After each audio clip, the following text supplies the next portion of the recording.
Halo teman-teman sekalian, kali ini saya akan membagikan cara menangani error MySQL shutdown unexpectedly ya.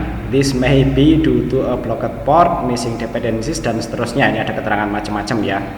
Intinya kalau kita jalankan MySQL-nya, dia jalan kemudian dia mati lagi seperti ini ya.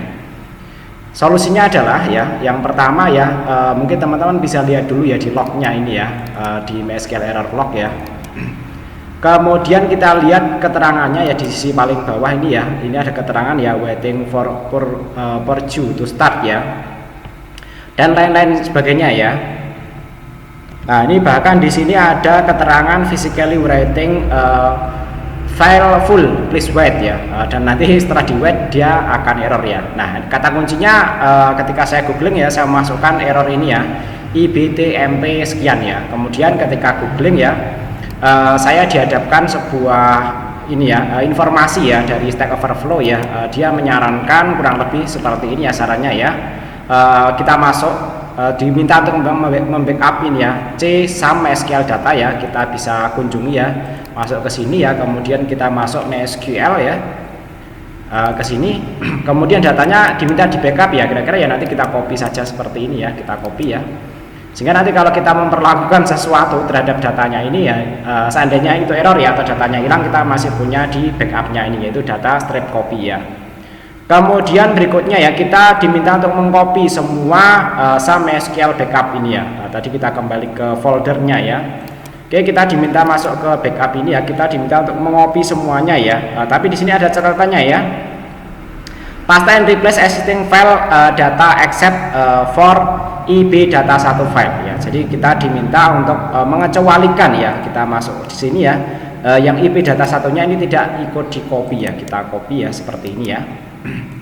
Kemudian leaving IP data 1 will help against stable does not exist error ya. Jadi nanti tabel-tabelnya biar tidak error ya.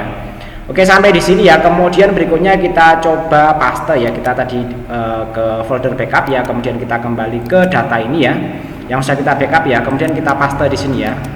Oke, kita paste, kemudian kita pilih replace ya, karena di sini arahannya ya dari apa, dari petunjuk yang ada di Stack Overflow, yaitu paste and replace ya. Setelah ini kita coba lagi jalankan database-nya. Oke, ini sudah berjalan ya. Kemudian kalau ini kita jalankan Apache-nya, ini juga berjalan ya, tidak menutup lagi. Kemudian kita kalau mau mengecek ya di phpMyAdmin ya, kita coba jalankan ya. Database-nya apakah ada yang error ya, kita bisa cek satu persatu ya apakah ada error ya. Nah, ini masih bisa dibuka ya, bahkan mungkin kalau kita masuk ke tabel ya, ini data-datanya juga masih ada. Baik, demikian untuk tips yang bisa saya sampaikan untuk kali ini, mudah-mudahan bermanfaat. Oh ya, kemudian kalau memang data yang error tadi sudah tidak kita butuhkan, mungkin bisa dihapus ya, bisa di-delete atau kita biarkan seperti itu juga silahkan ya, sesuai dengan kebijaksanaan dari teman-teman sekalian.